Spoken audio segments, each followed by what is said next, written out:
నైరుతి రుతుపవనాలు విస్తారంగా వ్యాపించినటువంటి నేపథ్యంలో అటు ఉత్తరాంధ్రతో సహా దక్షిణ కోస్తా ఉత్తర కోస్తా అన్ని ప్రాంతాల్లోనూ వర్షాలు కురుస్తూ ఉన్నాయి. అసలు ఎన్ని రోజులు వర్షాల ప్రభావం ఉండబోతుంది?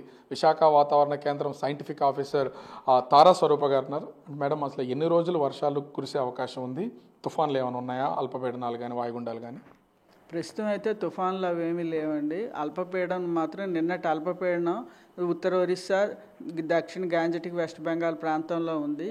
ఇది పశ్చిమ వాయువు దిశగా ప్రయాణం చేసి ఇంకా జార్ఖండ్ వరకు వెళ్ళింది. జార్ఖండ్ నుంచి అది క్రమంగా ముందుకెళ్తూ మనకి మాన్సూన్ ట్రఫ్లో కలిసిపోతుంది. ఇది కొంచెం సౌత్కి టిల్ట్ అయి ఉండడం వల్ల మనకి రెయిన్స్ కొంచెం ఎక్కువ రెయిన్ఫాల్ యాక్టివిటీ బాగా ఉంది. అంటే ఈ ట్రఫ్ వల్ల దీని ప్రభావంతో ఎక్కడెక్కడ వర్షాలు కురిసే అవకాశం ఉంది? ఉత్తర కోస్తాలో అయితే తేలికపాటి నుంచి ఒక మోస్తరు వర్షాలు విస్తారంగా కురిసే అవకాశం ఉంది.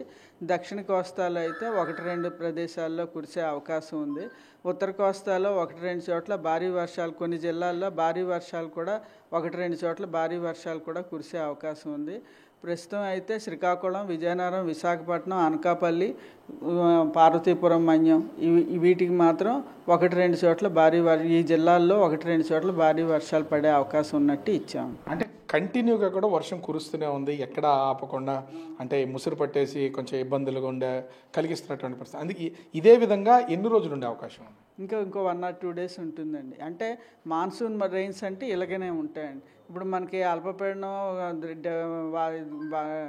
డిప్రెషన్ ఏవో ఉన్నాయనుకోండి, అవి ఫాస్ట్గా మూవ్ అయ్యే సిస్టమ్స్.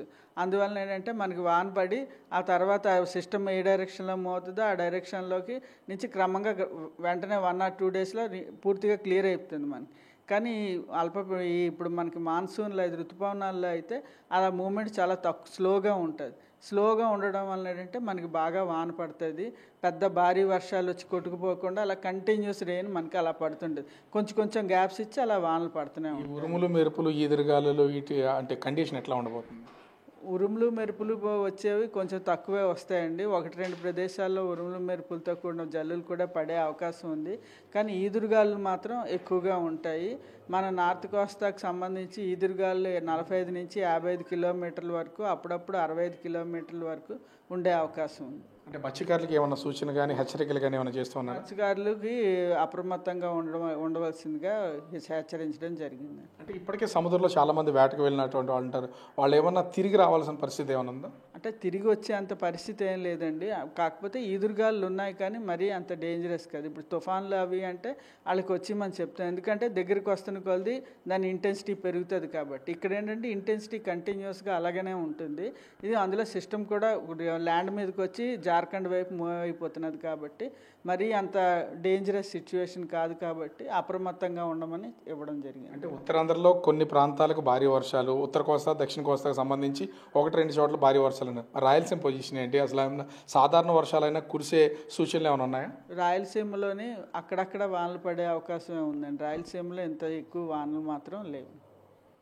ఓవరాల్గా చూస్తే ఈ నైరుతి రుతుపవనాలు విస్తారంగా వ్యాపించినటువంటి నేపథ్యంలో రాష్ట్రం అంతా కూడా వర్షాలు కురిసే అవకాశం అయితే ఉంటుంది. అయితే ముఖ్యంగా అటు విశాఖపట్నం, అల్లూరు జిల్లా, శ్రీకాకుళం, విజయనగరం, అటు పార్వతీపురం, మన్యం జిల్లా, అనకాపల్లి, ఈ ఉత్తరాంధ్రకు సంబంధించినటువంటి జిల్లాల్లో కొంచెం ఎక్కువ వర్షాలు కురిసే అవకాశం ఉంది. ఉత్తర కోస్తా, దక్షిణ కోస్తాల్లో కొన్ని చోట్ల భారీ వర్షాలు కురిసే సూచనలు అయితే ఉన్నాయి. మాన్సూన్ సీజన్ కావడంతో అన్ని చోట్ల విస్తారంగా వర్షాలు కురుస్తాయని విశాఖ వాతావరణ కేంద్రం సైంటిఫిక్ ఆఫీసర్ తారా స్వరూప గారు చెప్తున్నటువంటి పరిస్థితి కనిపిస్తోంది. కెమెరామెన్ అజయ్తో రాజు, బిగ్ టీవీ, విశాఖపట్నం.